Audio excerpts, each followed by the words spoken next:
Hello, I'm James Cridland, the radio futurologist, and I write a newsletter every so often, and you'll find it at james.crid.land. It's free to get, and this is my podcast.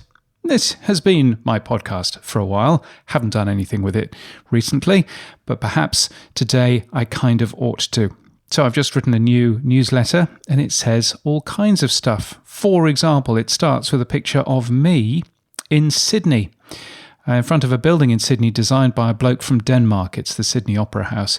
And that was at Podcast Day 24, the first in-person conference I've spoken at since March 2020. I ended up, to my surprise, doing much of the organisation of the speakers and the slide wrangling, as well as hosting the event. It was a great day, only made slightly more difficult by a sudden lockdown of Melbourne, which forced many of our speakers to be recorded last minute online, and I learnt how to edit video rather quickly. It turns out that iMovie is kind of okay. Anyway, the snatched conversations over lunch and coffee reminded me of the real benefits of in-person events and seeing people who you normally email, telephone, or occasionally Zoom. You can do a conference online, of course you can, but you miss those random meetings and those chats with people who are new to you and your friends as well, and you miss having a beer with people as well afterwards. And as we begin to come out of restrictions in many parts of the world, I'd suggest that the conference is something you should put back on your list of things to do. And if somebody tells you, well, you can do that conference just by sitting at home on Zoom, yeah, not so sure. That said, Australia has still shut its international borders and will continue to do so for many months to come. So I have a feeling that if I go to any conferences, it's going to be here in Australia and not overseas, which is really a bit of a shame. But still, there we are. In my newsletter the last time that I sent one out, which wasn't on this podcast feed, but there we are, I noted a new radio station called Australia Today on DAB in Australia. It was a kind of interesting thing. It lasts for 3 hours and then rotates round and round, and they never say Australia Today on it.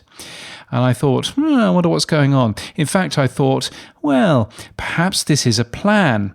And the plan being that it's run by Southern Cross Austereo, and many of those stations outside the capital cities take talkback programming from a man called Ray Hadley, who is a 66-year-old ratings winner. He's very good.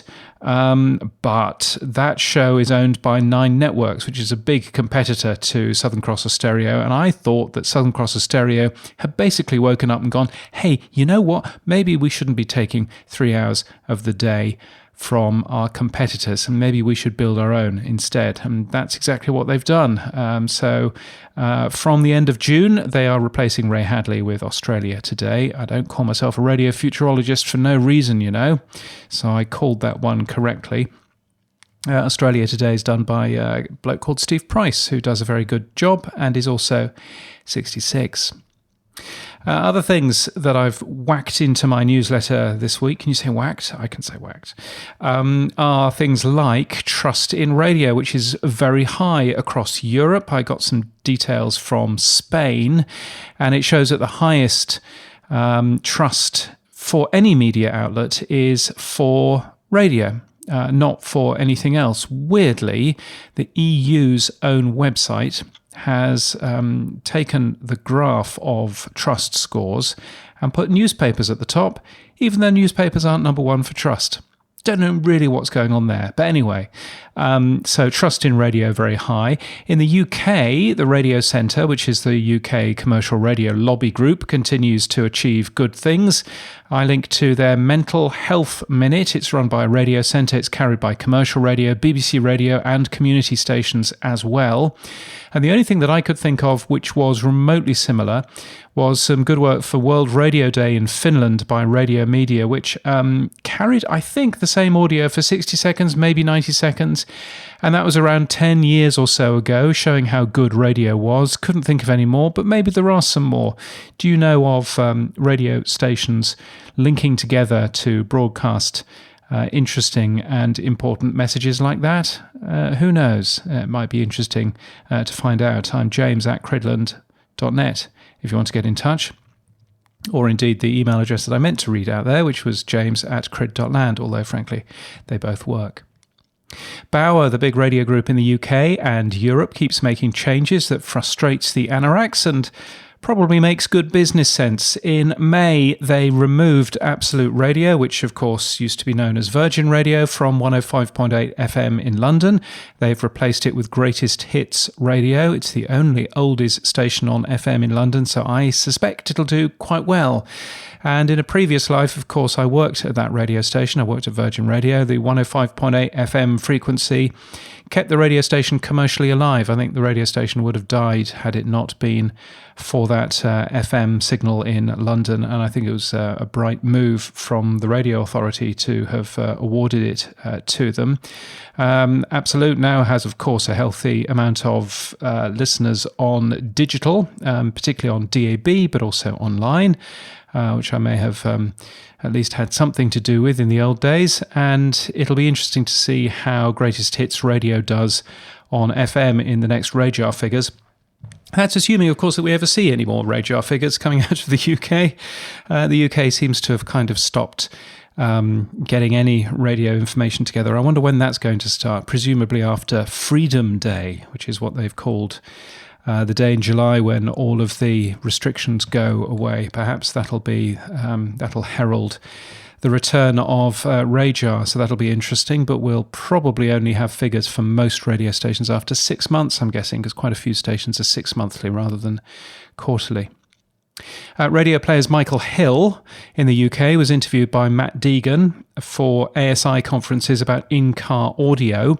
The majority of radio listening happens in-car in the US, according to at least some of the figures that I've seen, and apparently here in Australia as well, although not so sure. Anyway, if you're even mildly interested as to what might happen to radio in the car, it's worth a watch or a listen. It's available both as a podcast and also as a piece of YouTube with one of those fancy backgrounds on Zoom that kind of looks as if something's gone a little bit wrong. Spotify's Car Thing, obviously being one of their competitors in this space. I noticed I logged into Amazon here in Australia today and noticed that they were promoting their Echo car thing as well to me. No interest, but still, there we are. It's nice to see Amazon plugging that kind of stuff as well, and interesting to see what is going to happen in terms of in-car audio. For a while, I've been clumsily talking about live radio and saying that live isn't the only thing, and that actually what we should probably be doing is reusing our content much more than we have been doing, which inevitably means you make audio for on-demand use first, and then you broadcast it as well. So you do that rather than getting an intern to cut bits of live radio and make that, because that never works particularly well. Anyway, Matt Deegan, who writes a good newsletter, is now saying the same thing, but much better, because he's backed it up with data, which is quite annoying. He's pointed out that 1.4% of Capital's listeners might hear a big interview on their evening show. So it's, kind of a waste of time if you're just going to put a big interview out on your evening show. Why don't you use it in other formats as well? And of course, podcasting being another format, but also running it at a different time of day. It's a good promo for what you're doing in the evening, so why would you not do that? I don't know. Spain's SER want you to imagine a world without radio. They've posted clips of audio and stuff like that, highlighting some of the strengths of the medium if you speak Spanish or you understand how to use Google Translate. There's a great article. Now, where was this?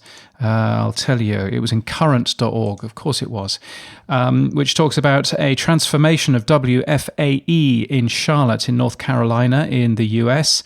There's loads of really good and interesting ideas in that article. It's well worth a read, not just for public radio broadcasters, but for everybody in there too. And as an aside to that, that's easy for you to say, I was chatting with Gary Thorpe from 4MBS. That's the classical music station here in Brisbane the other week. He was talking to me about 4MBS's strategy. Basically, lots of people turned around and said, you're just a classical music station. You can get classical music on Spotify now. Why wouldn't people just have a listen to that? And that is, I think, a fair comment. And what Gary has been doing is he's been really focusing on going out to connect with audiences. The station's putting on a series of concerts. It's ensuring it's seen as more than just a music service. And I think it shows the benefits of really doubling down on the benefit that radio gives, which is a shared experience and a human connection, which you'll know if you've ever seen a conference speech from me.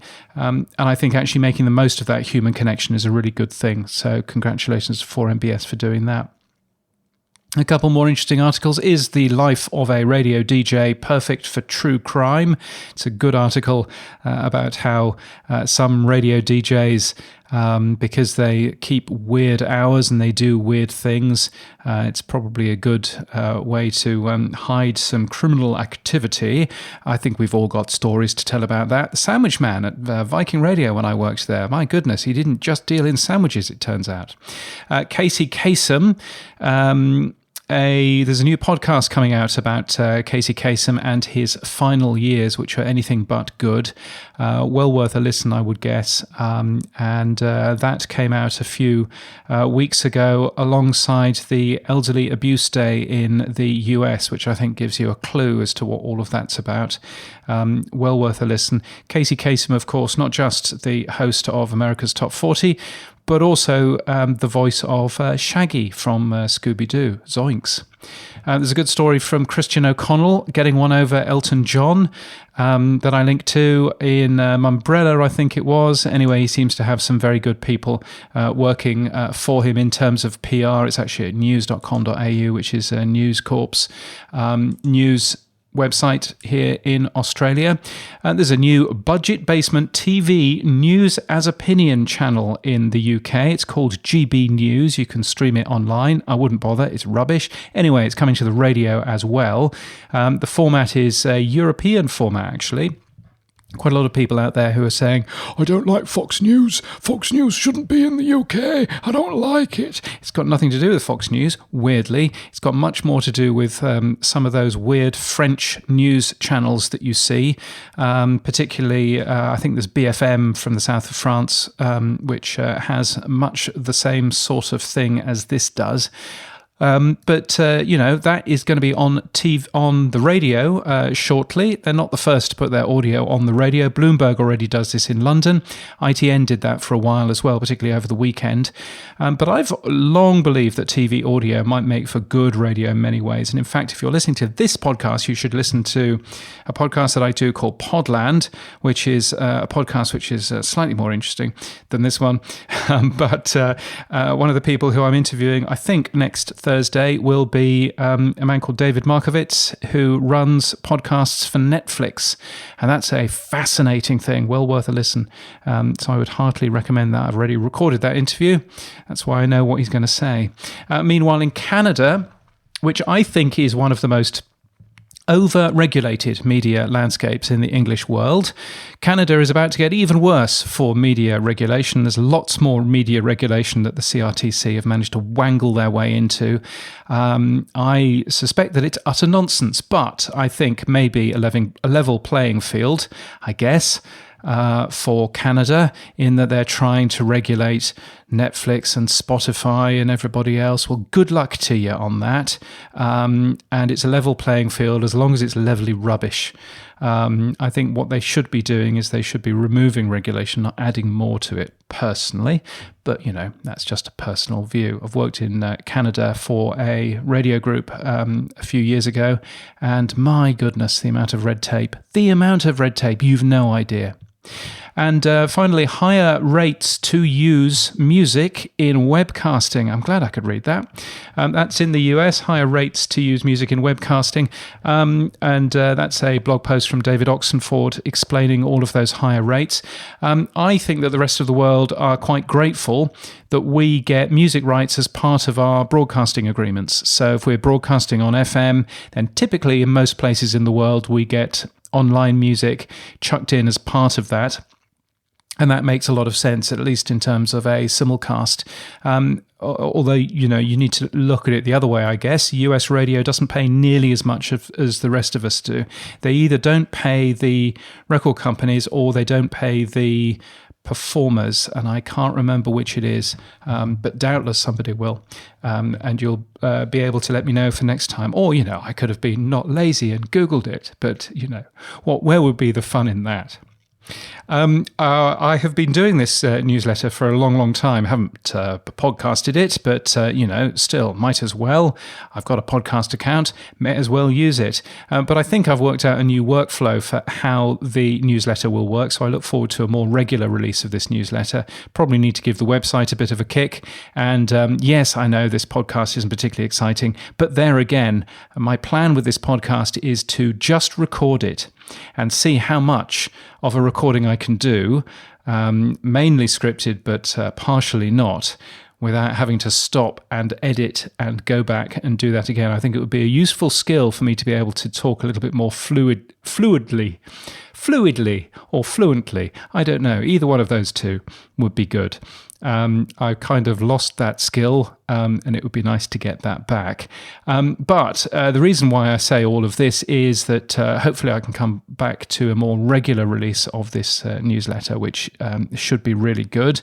And I won't feel so bad about people supporting me for this newsletter. But if you do want to support me, you can buy me a coffee. The URL's buymeacoffee.com/James Cridland. There are a bunch of very friendly and helpful people who have done that. Chris Stevens, for example, has done that. Thank you, Chris. Hauser Dictionary, Ghislaine Leroux, Richard Hilton, Brun Audio Consulting, who are very good if you want to know how your studio is performing acoustically, and someone called Bill for your kind support of this newsletter. I'm very grateful to you all for doing that. It's absolutely not necessary, but if you do want to, buymeacoffee.com/James Cridland, or, book me to speak at your conference if we ever do those again. So I hope that was useful. I hope that was interesting. You can sign up to this newsletter if you like at james.crid.land. It's a pretty ugly looking website at the moment, I'll tell you. So apologies for that, but hopefully it's going to look a little bit better in the next couple of weeks. That will be nice if I get any spare time. But until next time, keep listening.